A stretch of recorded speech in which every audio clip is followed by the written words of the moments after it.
आज हम क्लास 4 की एनसीईआरटी की बुक्स लुकिंग अराउंड का 14वां पार्ट पढ़ेंगे, जिसका नाम है वसवास फार्म, वसवा का खेत। तो देखते हैं इस पार्ट में क्या होता है। ये हमारा है वसवास फार्म, बसवा का खेत। स्टार्ट करते हैं।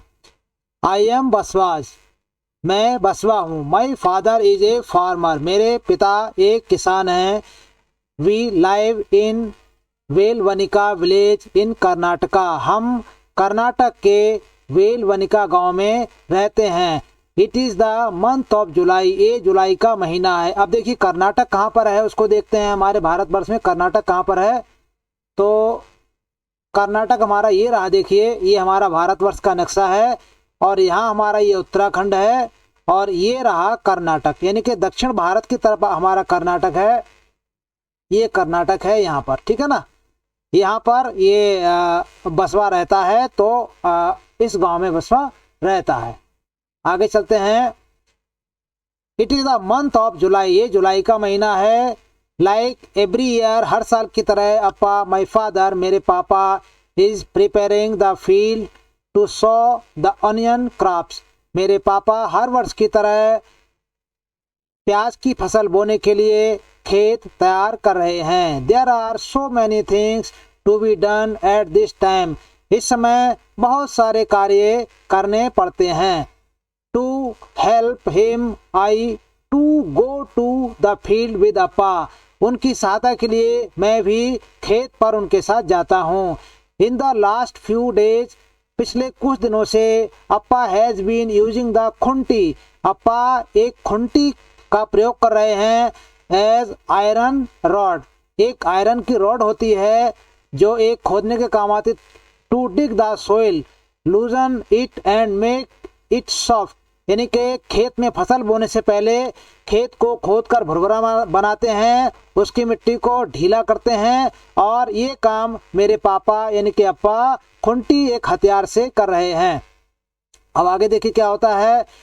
इन Basava's area an implement called khunti is use to loosen the soil, Basava के तरफ यानी कि बसवा के क्षेत्र में खुंटी को, जो कि मिट्टी को ढीला करने काम आती है, उसको खुंटी कहते हैं। What is the kind of implement called in your area, आपके क्षेत्र में इस हथियार को, इस औजार को क्या कहा जाता है, इसका चित्र बनाइए और डिस्कस कीजिए। तो देखिए हमारे पास ये प्रश्नोत्तर हैं।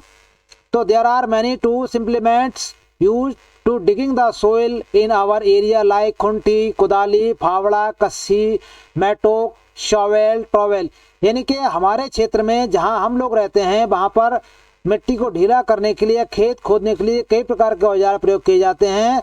उनके चित्र देखते हैं। जैसे हमारा ये खुंटी है, जो पहाड़ों के हमारे खेत होते हैं उनको हम इस औजार से, खुंटी से खोदते हैं और इसी से निराई भी करते हैं। ये कुदाली होती है, अगर कोई कठोर जगह होती है या पत्थर वाली जगह होती है वहाँ हम इस हथियार का प्रयोग करते हैं, कुदाली का प्रयोग करते हैं। फावड़ा, फावड़ा से मिट्टी खोदी जाती है। एक कस्सी होती है बच्चों, कस्सी से भी मिट्टी खोदते हैं। गन्ने वन्ने की से गुड़ाई करते हैं। और हमारे ये देखिए शॉवेल है, इससे हम मिट्टी हटाते हैं या मिट्टी कहीं भरते भी हैं, रेत इत्यादि। ये ट्रॉवल है, ये बागवानी में काम आता है, जहाँ छोटी छोटी जगह होती हैं, गमले इत्यादि, वहाँ खोदने में ये काम आता है। तो ऐसे करके ये हमारे कई प्रकार के औजार। ये मैटोक है, अगर कहीं पर मिट्टी खोदने की बात होती है या पत्थर दबाने की बात होती है तो वहां पर ये हथियार काम आता है। तो हमारे क्षेत्र में ये मिट्टी को ढीला करने के या खोदने के कई प्रकार के हथियार काम में आते हैं। आगे देखते हैं हम।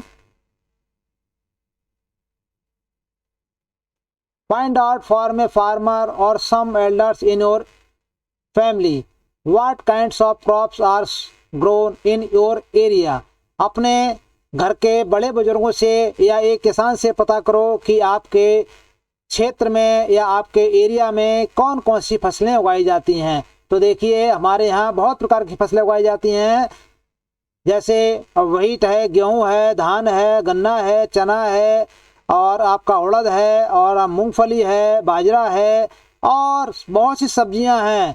और फूल को खेती की जाती है, और कोकुम्बर खीरा ककड़ी भी उगाए जाते हैं, यानी कि तरबूज, खरबूज, प्याज, लहसुन, अदरक और हल्दी इत्यादि कई प्रकार की चीज़ें, कई प्रकार की फसलें हमारे यहाँ उगाई जाती हैं। तो इनका उत्तर हमारा ये रहेगा।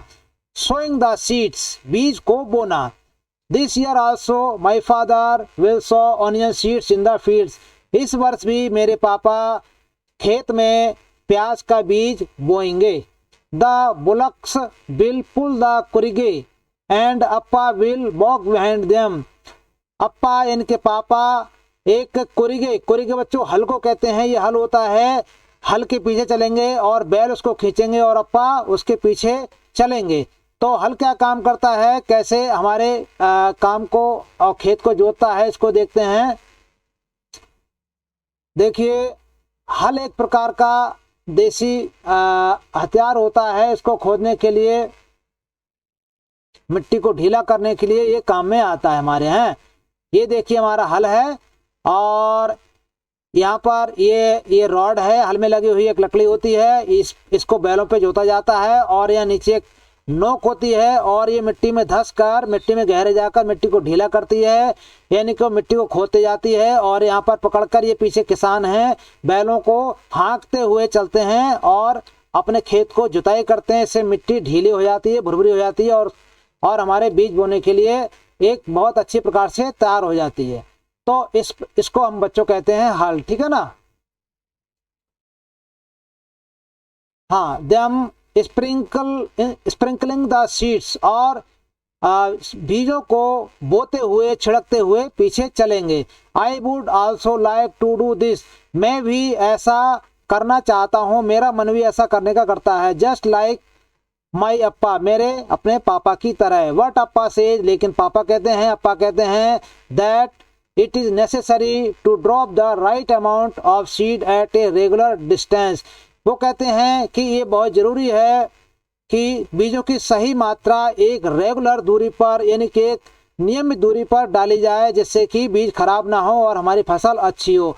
This is not too so easy to do, इसको करना इतना आसान नहीं है। He says that I may drop too many seeds at one place, वो कहते हैं कि मैं बहुत सारे बीज एक ही जगह पर डाल दूंगा। It must wait till I am a little older to be able to do this properly, कि मुझे अभी और बड़ा होना है इस काम को अच्छी तरह से करने के लिए। तो बीजों को देखिए कैसे बोते हैं, और ये बीज होते कैसे हैं बच्चों, इसको भी देख लेते हैं।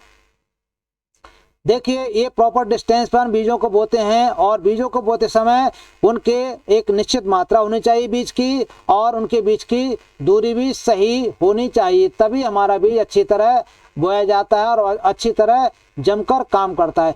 देखिए, ये हमारा प्याज का बीज, ये प्याज है हमारा, ये प्याज का बीज जो छोटा छोटा काला काला होता है सरसों की तरह, और ये बीज जो है पीछे पीछे हल्के बोया जाता है।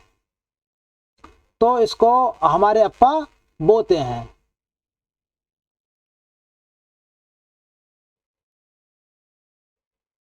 तो अब आगे चलते हैं। What other ways could we use to plow the fields instead of animals? और कौन कौन से तरीके हैं खेतों को जुताई करने के, यानी कि खेत की मिट्टी को भुरभुरा बनाने के लिए, और कौन कौन से तरीके होते हैं, आइए चर्चा करते हैं। देखिए, और भी तरीके होते हैं, जैसे ट्रैक्टर से जुताई करते हैं। देखिए, why tractor feeds can be ploughing और डिगिंग द सोइल हिमसेल्फ, यानी कि ट्रैक्टर से भी हम खेत को जोतते हैं, और खुद फावड़ा कस्सी को लेकर भी खेत को हम ढीला या मिट्टी को भुरभुरा बना सकते हैं। ट्रैक्टर से जुताई ये करते हैं, पीछे हैरो लगाते हैं, और ये ट्रैक्टर आगे बढ़ते हुए खेत को जोतता जाता है। ये कल्टीवेटर है हमारा, और इससे भी खेत की जुताई करते हैं। तो ये ट्रैक्टर से खेत जोतने का एक तरीका है।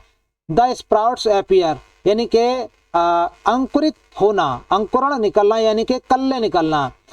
It is now 20 days since the seeds were sown, लगभग 20 दिन हो चुके हैं बीजों को बोए हुए। The onion plants have started to sprout, यानी कि जो बीज के पौधे हैं, जो बीज हमने डाला था, यानी कि पौधे बनने उनके शुरू हो गए हैं, और उनके अंकुरित बीज हमारे अंकुरित होने शुरू हो गए हैं। along with onion plants, प्याज के पौधों के साथ। देखिए अंकुरण कैसे होता है और बीज कैसे निकलते हैं, इसको भी हम एक बार देख लेते हैं। तो देखिए अंकुरित होने का ये बच्चों क्रम होता है। पहले इस प्रकार से उसमें एक अंकुर निकलता है जो नीचे जाता है, जड़ होती है, और ये और नीचे बढ़ती है, ये और नीचे बढ़ती है, और ये ऊपर जाती है। ऊपर जाके ये फिर ऊपर जा वो जमीन से बाहर जाती है तो हरी होने लगती है, और यहाँ नीचे को जड़ निकल कर छोटे छोटे इसमें और जड़ें निकलने लगती हैं, और हमारा बीज इस प्रकार से अंकुरित होकर आगे बढ़ने लगता है। तो इसको स्प्राउट, इस एरिया को, इसको और इसको बच्चों स्प्राउट भी कहते हैं, यानी कि अंकुरित बीज भी कहते हैं। तो इसमें अंकुरण की अवस्था में ये कैसे लगते हैं, देखिए इसको भी हम एक बार देख लेते हैं। हाँ देखिए ये हमारी अंकुरण की अवस्था है। जब कोई फसल जमने लगती है, चाहे वो गेहूं की फसल हो या फिर मटर की फसल हो या फिर हमारे प्याज की फसल हो, तो इस प्रकार से उसमें छोटे छोटे अंकुर निकल लगते हैं, और ये बड़े होकर फिर पत्ती बनाते हैं, और पत्ती बनकर आगे इनकी फसल बननी शुरू हो जाती है। Along with the onion plants, यानी कि प्याज के पौधों के साथ में weeds have also come up, खरपतवार भी आने लगते हैं, वो भी उगने लगते हैं। Weeds grow in fields and gardens without being planted, यानी कि जो खरपतवार होते हैं हमारे, वो बिना बोए हुए हमारे खेत में या बगीचे में उगने लगते हैं हमारे पौधों के साथ में। अप्पा कहते हैं that we must remove the weeds so that they do not take up all the water and fertilisers, इन्हें निकालना बहुत जरूरी होता है। खरपतवारों को हमारे खेत से निकालना बहुत जरूरी होता है, निराई करनी बहुत जरूरी होती है, अन्यथा वे हम जो अपने खेतों में खाद डालते हैं, पानी लगाते हैं अपने फसल को बढ़ाने के लिए, वो सब ये खरपतवार खा जाएंगे, ले लेंगे, और हमारे फसल पर बहुत ही बुरा प्रभाव पड़ेगा। If there are too many weeds, अगर बहुत ज़्यादा खरपतवार होंगे, then the onion plants will not be healthy, तब अनियन के प्लांट्स यानी कि प्याज के पौधे बहुत अच्छे स्वस्थ नहीं होंगे, बहुत अच्छी हेल्थ उनकी नहीं होगी, और वो धीरे धीरे कमज़ोर होते जाएंगे, क्योंकि उनका सारा खाद पानी ये वीड्स यानी खरपतवार खा जाएंगे। Amma, uncle and I we all help Appa to take out the weeds, Amma, चाचा और मैं अप्पा की इन खरपतवारों को बाहर निकालने के लिए मदद करते हैं, यानी कि खेत की निराई में उनकी हम मदद करते हैं। ग्रोइंग प्लांट्स यानी कि पौधों का बढ़ना। I am happy to see the plants growing, मैं पौधों को बढ़ते हुए देखकर बड़ा खुश हूँ, यानी कि फसल तैयार हो गई है, तैयार होने लगी है, और प्याज की फसल खूब बढ़ गई है, तो मैं बड़ा देखकर उसको खुश हो रहा हूँ। They are tall enough to reach my knees, वे बढ़कर मेरे घुटनों तक आ गई है, यानी कि जो प्याज की फसल है वो बढ़कर मेरे घुटनों तक उसकी पत्तियां आ गई हैं। The leaves have started turning yellow, अब प्याज की पत्तियां पीली पड़ने लगी हैं, एंड ड्राइंग अप, और सूखने भी लगी हैं। This means that the onions are ready to be taken out, इसका मतलब है कि प्याज अब बाहर निकालने के लिए तैयार हो गया है, यानी कि प्याज की फसल खोदने के लिए अब तैयार हो गई है। तो देखिए प्याज की फसल कैसी होती है, हम इसको भी एक बार देख लेते हैं बच्चों। तो देखिए ये ऐसी प्याज की फसल होती है, ये नीचे प्याज पड़ता है, ये सुंदर वाली प्याज होती है। तो ऐसी करके प्याज फसल बसवा के खेत में अच्छे से हो गई है। Draw any crop which you have seen in the field, एक फसल का चित्र बनाओ जो तुमने देखी है। तो बच्चों आपने तो बहुत सी फसलें देखी होंगी, हमने एक चित्र बनाया है यहाँ पर, यानी कि धान का चित्र बनाया है। धान की फसल बच्चों सब ने देखी होगी, कितनी सुंदर, एक सुनहरे रंग की बालियां आती हैं धान पर। धान भी देखा होगा बच्चों, इसमें गेहूं हो रहा है, गन्ना हो रहा है, बहुत सी फसलें होती हैं। तो ये बच्चों धान की फसल है, इसका आप अपनी तरफ से आराम से चित्र बना सकते हैं। अगला हमारा है everyone at home will have to work to take the onions out, यानी कि घर का हर सदस्य प्याज को बाहर निकालने में बढ़िया से कार्य करेगा, यानी कि हर किसी को कार्य करना होगा। इट इज इम्पोर्टेंट, ये बहुत जरूरी है, that this should be done at the right time, कि ये कार्य बिल्कुल सही समय पर होना चाहिए। यानी कि प्याज निकालने का कार्य, खेत में से प्याज को बाहर निकालने का कार्य, खोदने का कार्य बिल्कुल सही समय पर होना चाहिए। अप्पा, अम्मा, काका एंड छोटी माँ विल डू इट टुगेदर। अप्पा इनके पापा, अम्मा और काका और छोटी माँ, हम सब मिलकर इस कार्य को करेंगे। इफ वी आर लेट, अगर हम लेट होते हैं, the onions will rot in the ground, तब प्याज खेत में ही सड़ जाएगा, इटसेल्फ, खुद ही प्याज खेत में सड़ जाएगा। And all our hard work will be wasted, और हमारा पूरा मेहनत का कार्य और हमारी सारी मेहनत बेकार चली जाएगी। अब अगला हमारा है प्रश्न, बसवा helps his father in the fields after school hours and on holidays. बसवा अपने पिता की खेत में सहायता करता है स्कूल के बाद में या फिर छुट्टी के घंटों में। Do you help the elders your family there works, क्या आप अपने परिवार की कोई हेल्प करते हैं उनके कार्य में। What do you help with, आप उनकी क्या सहायता करते हैं और कैसे सहायता करते हैं।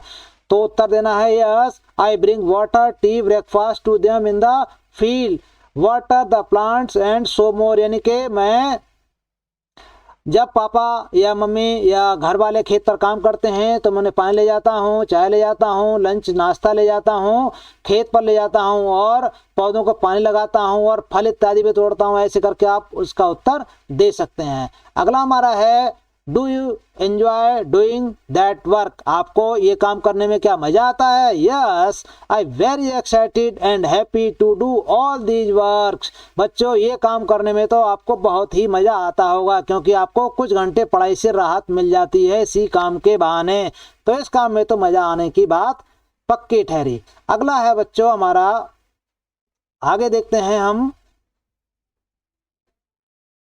आगे हमारा ये है, ये देखिए ये हसिया है इनका और ये प्याज खेत में से लाकर काट रहे हैं, ये बोरियों में पैक कर रहे हैं। आगे देख क्या होता है, everyone at home is happy, घर पर हर कोई खुश है।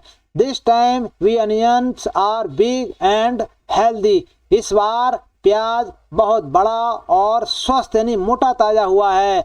Amma and aunty use the illige to cut the dried leaves from the top of the onions, Amma और चाची इल्लिगे इनके एक हथियार होता है, हसिया होता है काटने का, इसको इल्लिगे कहते हैं वहाँ की भाषा में, हमारी भाषा में इसको हसिया यानी शिकल कहते हैं।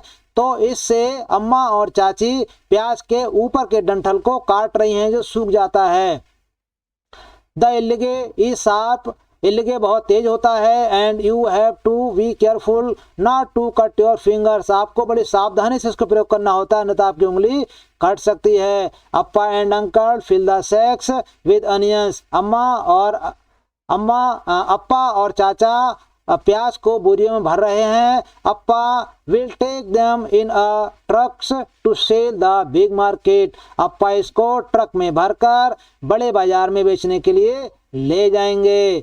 अब कुछ प्रश्न है बच्चों, वाई शुड बसवा help Appa in the field only after school hours and on holidays, क्या हमें बसवा की तरह स्कूल के बाद में या छुट्टी के दिनों में सहायता, अप्पा की सहायता करनी चाहिए, क्यों करता है Appa. Are there any fields near your house, क्या आपके घर में कोई आपके घर के आसपास कोई खेत है। व्हाट इज ग्रोन देयर, वहां पर क्या उगा हुआ है। तो इस प्रश्न के उत्तर देख लेते हैं बच्चों। देखिए, why Basava not able to attend school for some days, Basava कुछ दिनों तक स्कूल में उपस्थित नहीं होता है, क्यों। Basava help his family in collecting the onion crops from the fields. अगला है, are there any fields near your house, what is grown there, वहां पर क्या उगाया जाता है। तो वहाँ बहुत चीज़ें उगाई जाती हैं, हमारे जो घर के आसपास खेत हैं, जैसे हमारे घर के आसपास उसमें गेहूँ उगाया जाता है, टमाटर है और आपका मटर है और फूलों के पौधे हैं, मूली है, फूल गोभी है, बंद गोभी है, गन्ना है और बहुत सी चीज़ें भी उगाई जाती हैं। अगला प्रश्न है, Basava's Appa takes the onion to the market in a truck, think how would fruits and vegetables be taken to another place if there were no proper roads। बसवा के अप्पा प्याज को मार्केट में ट्रक से ले जाते हैं, अगर आप सोचो अगर अगर सड़क ना हो तो आप सब्जियों को या अन्य चीज़ों को, फलों इत्यादि को आप कैसे ले जाएंगे, अगर आप सही तरीके से रोड ना हो तो। आगे से पहले देख लेते हैं। इस प्रश्न का उत्तर यह है कि बहुत सी फसलें उगाई जाती हैं।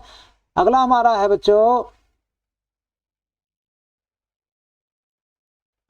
बसवाज आपका टेक्स अनियन, हाँ मार्केट ले जाते हैं। इसका उत्तर देख लेते हैं। What kind of vehicles are used to carry fruits and vegetables, draw a picture of one of these vehicles in your notebook.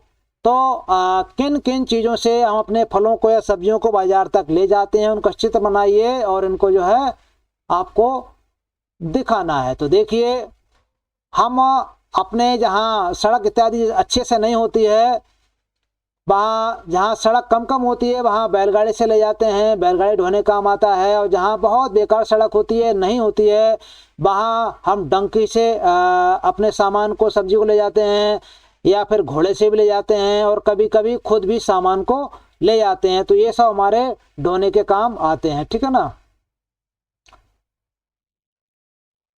Find out and write, give here some pictures of some implements used by Basava's family. यहाँ पर कुछ औजारों के चित्र दिए गए हैं जो बसवा का परिवार प्रयोग करता है। Write the names of the implements, इन औजारों के आप नाम लिखिए। Also write what these are called in your area, आप ये भी बताइए कि आपके क्षेत्र में इस औजार को क्या कहते हैं। What work are they used for, वे किस काम में आते हैं। तो देखिए बच्चों, ये हल है, इसको देसी हल भी कहते हैं, हमारे यहाँ बहुत प्रचलन में है। अब तो खैर कम हो गया है तो, लेकिन बसवा के क्षेत्र में इसको क्या कहते हैं, बसवा के एरिया में इसको कहते हैं कुरिगे। और ये किस काम आता है, इसको हमारे क्षेत्र में कहते हैं प्लो, देसी हल भी कहते हैं। और किस काम आता है, प्लोइंग द फील्ड्स, यानी कि खेतों की जुताई में काम आता है, खेत जोतने के काम में आता है। ये बच्चों लकड़ी का बना होता है और यहाँ पर ये नोकदार फाल होती है, ये जमीन में धंसती है और मिट्टी को फाड़ती है और हमारा खेत भुरभुरा हो जाता है। ये बच्चों इसको जो है जुआ भी कहते हैं अपने देसी भाषा में। ये बैलों पर रखा जाता है कंधे पर, और बैल इसको कंधे पर कर खींचते हैं और हल आगे बढ़ता है और इस प्रकार से खेत की जुताई होती है।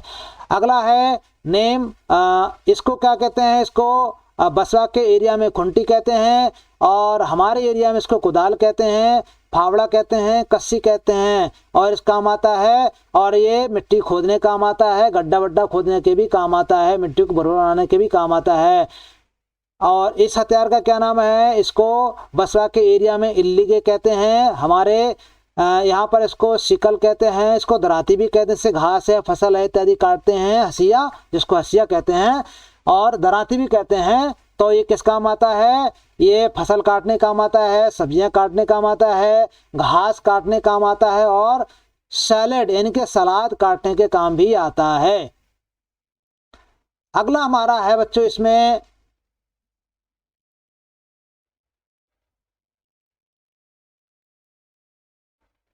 तो ये हमारा इसमें ये मैनी स्टेप्स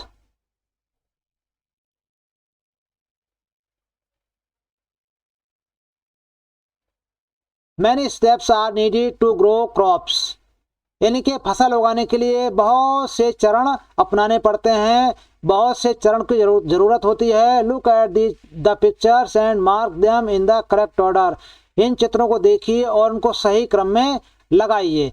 तो हमें फसल उगाने के लिए सबसे पहले क्या करना होता है, एक फसल उगाने के लिए उसका हम देखते हैं। देखिए सबसे पहला नंबर एक पे हम डिगिंग द सोइल, यानी कि जमीन को खोदते हैं, जुताई करते हैं, उसको भुरभुरा बनाते हैं, कसी से, देसी हल से, हैरो से, कल्टीवेटर से। फिर नंबर 2 पर हम उसमें बीज बोते हैं, सोइंग द सीड्स, इसमें बीज बोते हैं। बीज जमने के बाद में बच्चों उसमें खरपतवार पैदा हो जाते हैं, फसल के साथ साथ खरपतवार होते हैं। रिमूविंग द सीड्स, इसके बाद में हम इनको खरपतवार निकालने का काम होता है, 3 नंबर का होता है। इसके बाद में हार्वेस्टिंग क्रॉप्स, जब फसल पक जाती है तो हम इसको काटते हैं। काटने के बाद में 5वें नंबर पर removing the onions at correct time, यानी कि हमें ऑनियन को सही समय पर निकालना होता है, किसी फसल को सही समय पर खेत से बाहर निकालना होता है, ये 5वें नंबर पर आता है। और हम निकाल कर घर पर लाते हैं और घर पर लाने के बाद में उसको फिर हम थैलों में भरते हैं, बोरों में भरते हैं, उसका भंडारण करते हैं। तो ये हमारा फसल उगाने का छठा चरण और आखिरी चरण है। इस प्रकार से हम किसी फसल को उगाते हैं और उसे अपने खाने के लिए या बाजार में बेचने तक पहुंचाने में ये सब चरण हमारे काम में आते हैं। तो इस प्रकार से फसल उगाने का ये तरीका होता है। Find out about A crop that is grown in area, अपने क्षेत्र में उगाई जाने वाली फसलों के बारे में पता करिए। Also find out the steps that are part of this work, आप ये पता करिए कि ये आपके क्षेत्र में किस प्रकार से इन चीज़ों को अपनाया जाता है, कौन कौन से चरण अपनाए जाते हैं। Draw them in your notebook, इसको अपनी कॉपी में भी आपको बनाना है। तो देखिए हमारे कुछ फसलें हमारे यहाँ उगाई जाती हैं, उनको देख लेते हैं एक बार हम।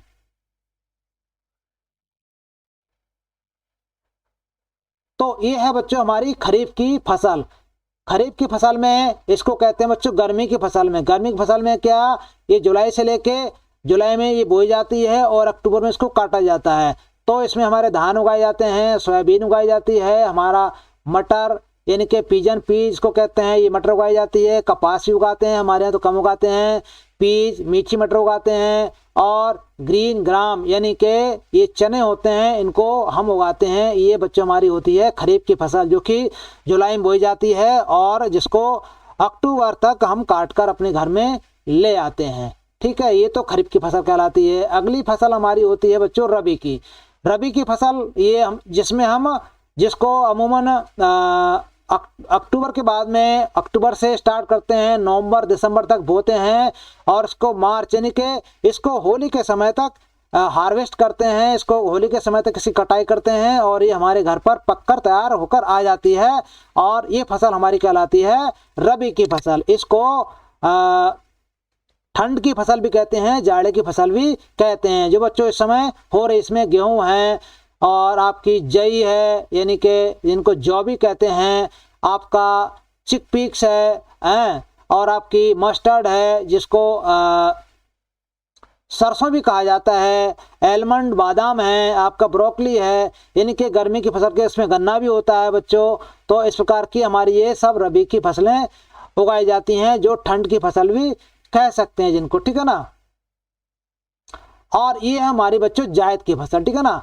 जायद की फसल में क्या होता है, हमारा खीरा ककड़ी हो गया, हमारा ये कद्दू हो गया, इसको पंपकिन कहते हैं, हमारा बैंगन हो गया, हमारा ये मेलन हो गया, इसको वाटरमेलन कहते हैं, तरबूज कहते हैं, हमारा करेला हो गया, ये हमारा खरबूज हो गया। तो ये सब फसलें बच्चों जायद की फसलें कहलाती हैं और ये हमारे जाड़े और गर्मी के बीच के मौसम में उगाई जाती हैं। ये सब फसलें बीच के, जो सब्जियां होती हैं वो अधिकतर जायद की कहलाती हैं। इससे हम जैसे मिर्च है, आपका मिर्चें हैं, आपका सोयाबीन है, आपका टमाटर है, आपका नींबू है और आपका ये करेले हैं, भिंडी है, ये के बीन है, ये कदुआ है, ये सब फसलें आपके, वीट टूट है, ये सब फसलें आपकी जायद की फसलें कहलाती हैं और ये गर्मी और जाड़े के मौसम के बीच में उगाई जाती हैं। इसको हम जायद की फसलें कहते हैं। तो बच्चों ये था हमारा चैप्टर और